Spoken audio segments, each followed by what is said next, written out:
We can win any war, not necessarily the peace, but we can win any military action we engage in. But we've got to be judicious about what that is. From Christianity Today, you're listening to The Bulletin, a podcast about the people, events, and issues that are shaping our world. You are listening to a special episode of The Bulletin. We are talking Monday morning. Over the weekend, Iran launched an unprecedented attack against the state of Israel. They fired more than 170 drones, 120 ballistic missiles, and 30 cruise missiles, the vast majority of which were shot down. صورت انا صورت المطار طاح المطار جوا وين ماشي Iran says they were targeting the Nevatim Air Base, which houses a fleet of F-35 fighter aircraft, one of which would have been the aircraft that carried out an attack in Syria that killed an Iranian general a couple of weeks ago. They said this was retaliation. They are done, they said, so now it is time for a ceasefire. And those details are being worked out as we speak as to whether or not Israel will respond and how they will respond. Joining me for a conversation about this are Russell Moore, CT's editor-in-chief, and former Congressman Adam Kinzinger. Congressman Kinzinger, welcome back to The Bulletin. Yeah, it's great to be with you. What can you tell us about this attack? How significant was this? And how much does this matter in the grand scheme of the war in the Middle East right now and kind of the global order? Yeah, I mean, I think the next 48 hours is going to be pretty telling. There's some confusion right now, even seemingly from the U.S. government, depending on what maybe they're trying not to say or trying to say, which is, did Iran telegraph what it was going to do? Did it do it as kind of a face-saving way of, we can show force, but we don't want to escalate? I think a lot of those questions will matter, but there's no doubt what we're seeing now, this is definitely a bad day for Iran because as we're seeing, about half of their missiles failed either on the launch pad or en route. That is not what they expected. It's certainly probably not what we expected. So that does a lot to hamper kind of this idea that Iran can overwhelm with force. One of the other questions that's out there, though, is, and I don't really buy into this, but I think it's worth noting, is there were some questions about whether Iran did this in order to kind of see what Israel's air defenses look like. So they could, if they attack again, adjust. Inevitably, they will adjust. But I don't think this was fired as a what's called a recon in force or anything like that. Bottom line, I think Iran comes out of this worse than they went into it. But I also think it's not the last chapter. Israel certainly has to respond to some extent. I think they're going to be careful about it, as they probably should. But this may be the beginning of some more back and forth. We'll have to just see. Adam, I noticed yesterday that I was seeing this news differently than I probably would have before as the dad of a son in the Air Force. And the situation already looks like a tinderbox and really, really precarious. And there are a lot of people who are wondering, how close might we be to just one bad decision from this blowing into World War III? Yeah, I mean, pretty close. Really, the wild card here is Iran's nuclear program. I remember my 12 years in Congress, every president would say, well, Iran's not to a point of a nuclear weapon yet. They won't get there because we'll ensure that doesn't happen. Well, they're at that point now. I mean, literally, the last estimate I heard is if Iran makes a decision, they could literally marry a nuclear weapon, whether it's a dirty bomb or an actually explosive nuclear weapon still remains to be seen, within 72 hours to the ability to deliver it. And they've obviously shown they have the ability to reach Israel. So I think that comes into play, particularly with Israel trying to decide how to respond. I'm not sure Israel really has the capacity to take out Iran's nuclear weapons without U.S. involvement. So that comes into play with the response, with the fact that the U.S. has said we want to de-escalate. I agree with you, Russell. Like probably 5 years ago, I would have said they just need to unleash fury on Iran. And now you kind of look at this and go, we've got to be grown up about this. I do think Israel has to show that this cannot go unanswered. At the same time, we have a war in Ukraine, which is big. We have China basically sitting on the edge of an invasion of Taiwan, North Korea saber rattling. There's only so much the U.S. can do. When we choose to do it, we do it extremely well. We can win any war, not necessarily the peace, but we can win any military action we engage in. but we've got to be judicious about what that is and frankly ensure that our industrial capacity is catching up to the amount of weapons that we're employing and supplying. And that's been a big challenge for the West, frankly. You mentioned Ukraine. One of the things that I heard several times over the weekend was the fact that a lot of the weapons that were being fired at Israel by Iran are the same weapons that Russia is using in its war against Ukraine. Can you talk about the connection between these two wars and these two conflicts and how they're tied together? Yeah, I mean, it's inextricably linked. So Russia was running out of artillery shells and the ability to deliver violence into Ukraine. They cut two deals. They cut a deal with North Korea for artillery shells. That's been substantial. And they cut this deal with Iran. And for that, they get Shahed drones. They get missiles, ballistic and cruise missiles from Iran. Iran, in response, probably gets obviously some legitimacy. I'm sure there's some economic benefit. And Russia probably has, this is just my thought, has probably cut some deal that when it's time for Iran to go nuclear, Russia's going to help them with that. They don't even need to make nukes at that point. Russia can just deliver them. So when you think about what we saw in Israel, that was by far the largest barrage. That would have been a larger barrage than anything besides the opening days of the war that Ukraine has had to deal with. But that is the exact attack that Ukraine deals with on a nightly basis. They have Shahed drones that come in. And now, in fact, even though Iran makes most of their own Shahed drones, they have contracted with Russia, and Russia has actually built or is building a factory to make these drones. In fact, Ukraine attacked this factory, I think, about 2 weeks ago. And so that is an attack that comes in. And those Shahed drones are intended, yes, to kill, yes, to maim, but they're also intended to overwhelm air defense forces for when the ballistic missiles and the launched missiles from the Tu-95 bombers come in. But this has been going on for 2 years in Ukraine, every night, a front line that is 1,500 miles long. And so these two kind of, let's call them, to use Bush's term, an axis of evil between Russia and Iran is absolutely inextricably linked. And one of the actual reactions I would love to see Israel do if they have the capacity is to actually respond by taking out, and I think this is extremely proportional, to take out the Shahed drone factories in Iran if they can reach them. I don't know the answer to that, but I think that would be a proportional and appropriate response, and it would actually help Ukraine in that process. Speaking of Ukraine, what are your old colleagues in Congress going to do about aid to both Israel and Ukraine right now? Look, this should have happened 6 months ago, period. I mean, to me, it's inexcusable as Christians that anybody that would claim to, I mean, you could have a legitimate disagreement with the U.S. role in the world, and, I respect that.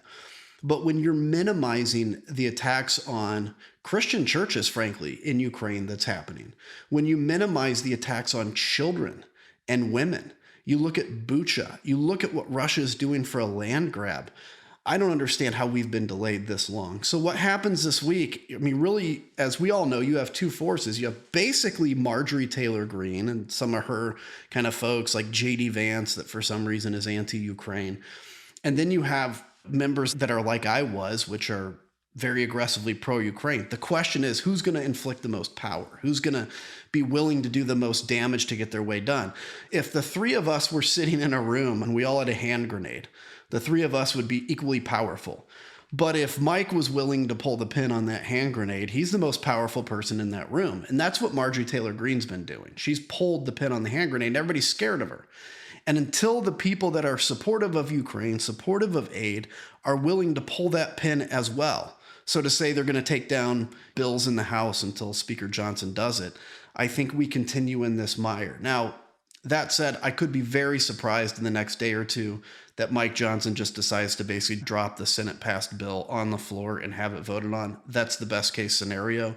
I worry that they're going to try to get too cute by passing some version of Ukraine that has to go to the Senate, and maybe it's got a poison pill in there.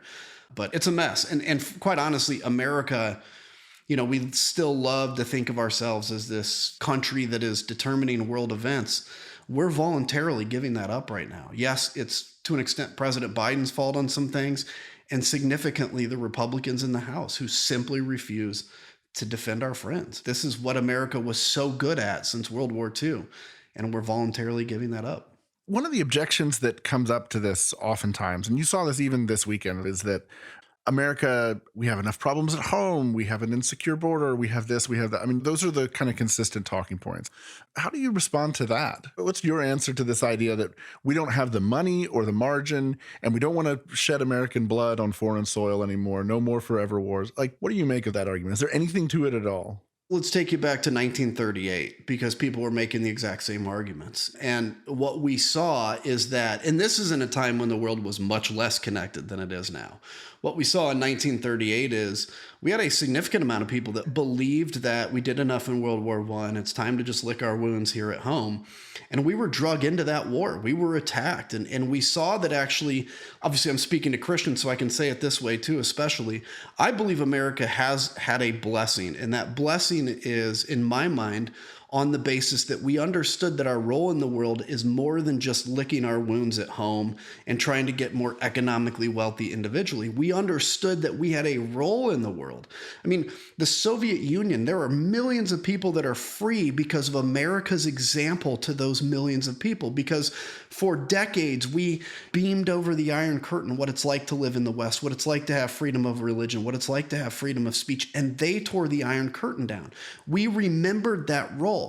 And now, yes, we have a huge national debt and we have to deal with the national debt. We also spend basically what we're talking about spending in aid is about 1/12 or 1/15 of what we're going to spend on the military this year. And that aid can be used to defeat one of our strategic enemies, quite honestly.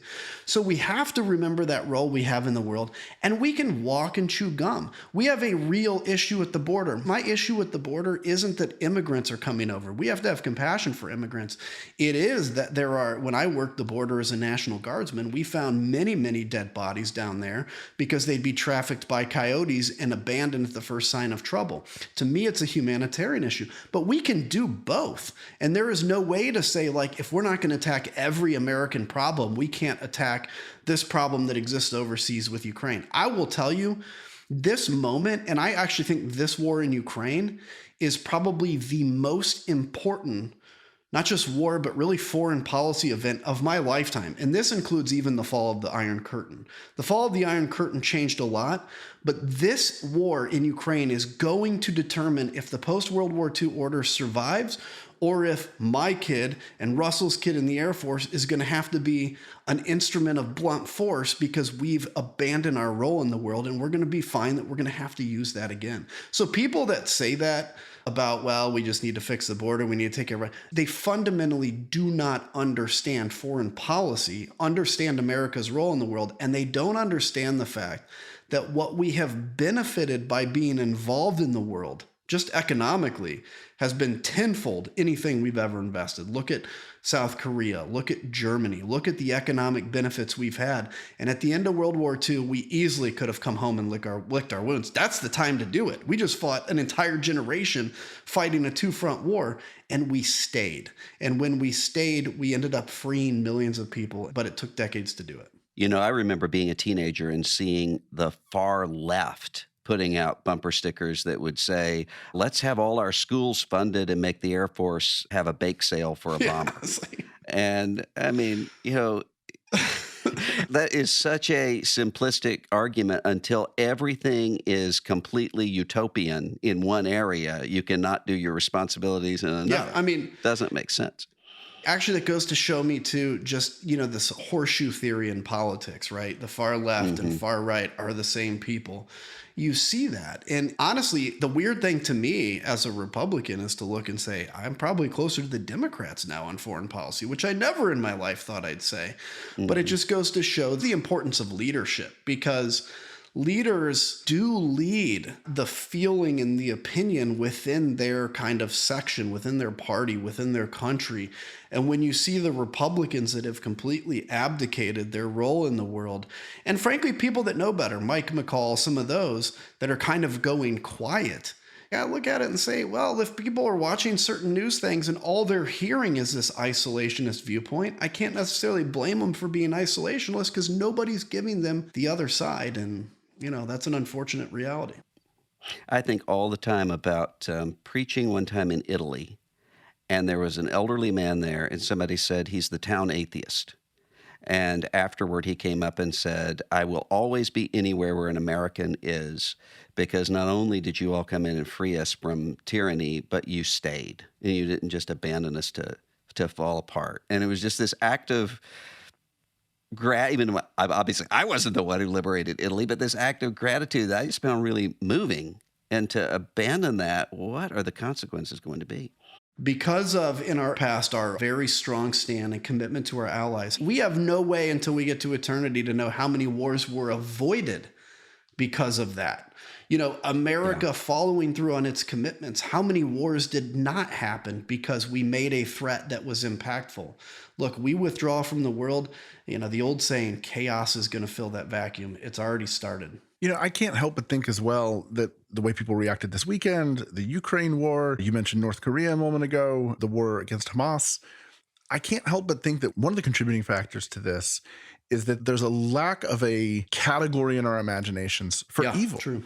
For the fact that the ambitions of someone like Vladimir Putin are evil. The ambitions of the IRGC are evil. The ambitions of Hamas are evil. The ambitions of Kim Jong-un are evil. And the other thing I was thinking about as you were talking, when over the weekend I heard Malcolm Nance saying, someone asked him, you know, realistically, what is Iran's capacity for nuclear weapons at this point? And he goes, look, we don't really know. They could be very close. They could be far off, but they could also just need to make a $100 million wire transfer to North Korea, and they'd have one shipped over to them in 24 to 48 hours. Right. And so I think the stakes of some of this are just lost on people because there's this sense that, well, we're all, because of a lack of trust in institutions and because of errors in foreign policy in the past, people look at it and say, well, aren't we all evil? Aren't we all empires? Aren't we all ambitious for land grabs and all the rest of it? And you end up with this weird equivocation where we say, well, America, we're no different than the Ayatollah. And I want to scream like, no, actually, we're very different. Like we see the world very differently. Well, and it's true. It's what happens when you have the loss of truth.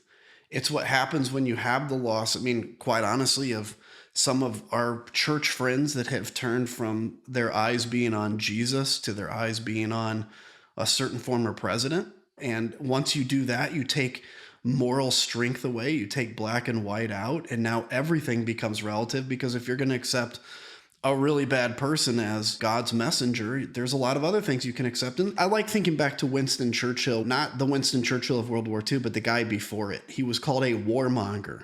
He was isolated, right? He stood alone in calling out the German menace, the German threat, and probably was not welcome in many bars because people thought he was a warmonger. But now we celebrate him as this visionary.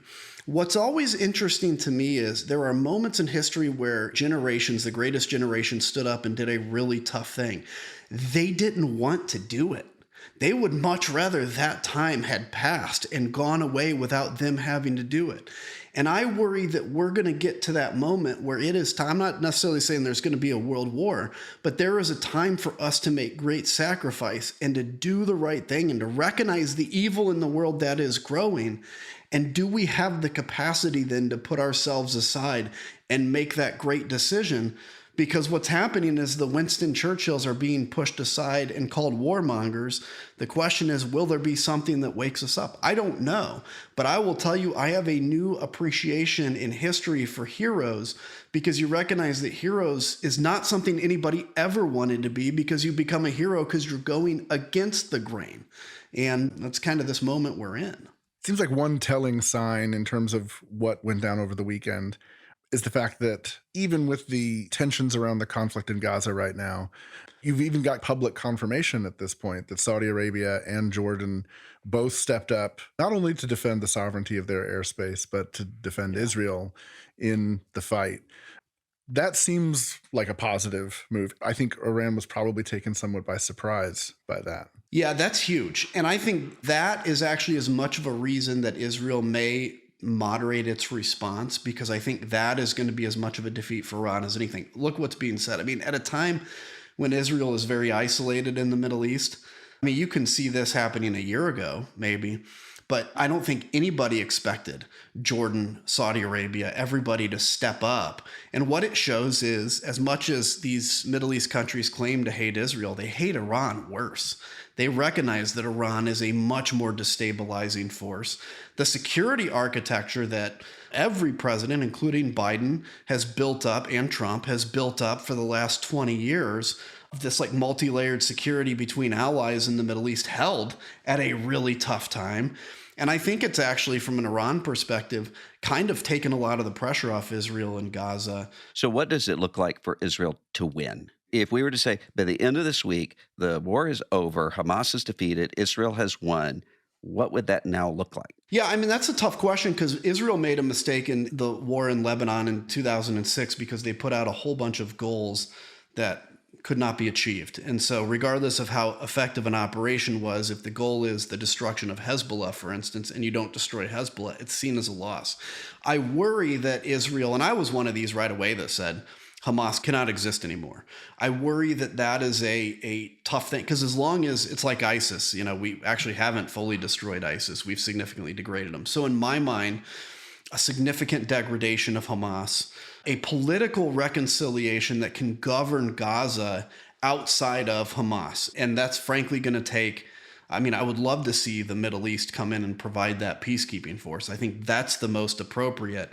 And for Israel then to be able to withdraw to an extent, have a security structure in place for intelligence, allow a peacekeeping force there, and live peacefully. I think that's what victory for Israel looks like.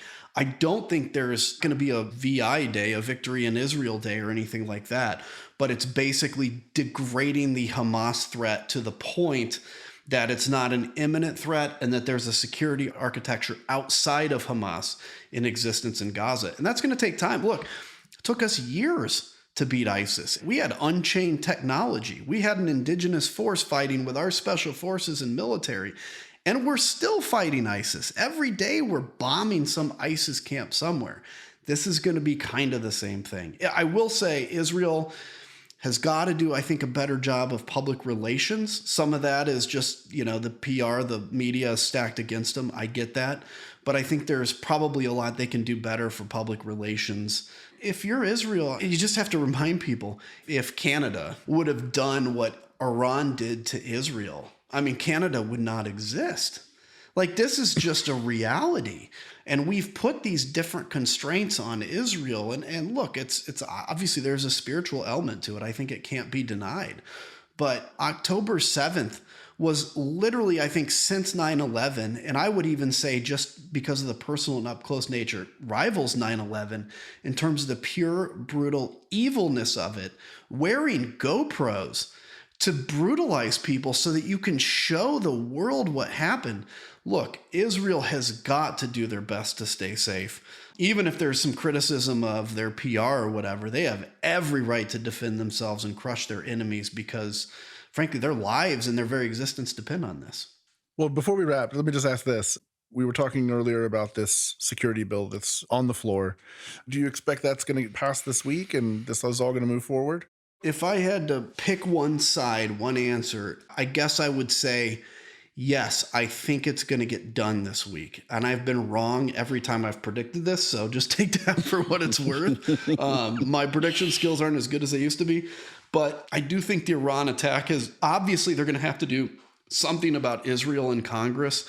The easiest thing to do is to just pass the Senate bill. I would love to see that happen. So I would say greater than 50% chance, but not much greater. There's also a significant chance, 49%, this whole thing falls apart again, and we're back at this moment. But let me just say, I don't doubt Speaker Johnson's faith. And I will tell you that I can say with confidence that no Jesus Christ I follow would be okay with the indiscriminate bombing, murder, and land grab of what Russia is doing to Ukraine. Like, I don't think Christ is as involved in American politics as I used to believe he was. But I do think on things like this, he sheds a tear every day to see the humanity that's being destroyed in Ukraine simply for existing. And the right thing to do is to give Ukraine the tools and the weapons to defend themselves, because frankly, we're not doing them a favor by doing this. They're doing us a favor by fighting our chief enemy in the world right now. And that's the least we can do. Congressman Adam Kinzinger, thanks for joining us here on the Bulletin. Anytime. It was good to be with you. Thanks. And thanks to all of you for listening. We will see you back here soon.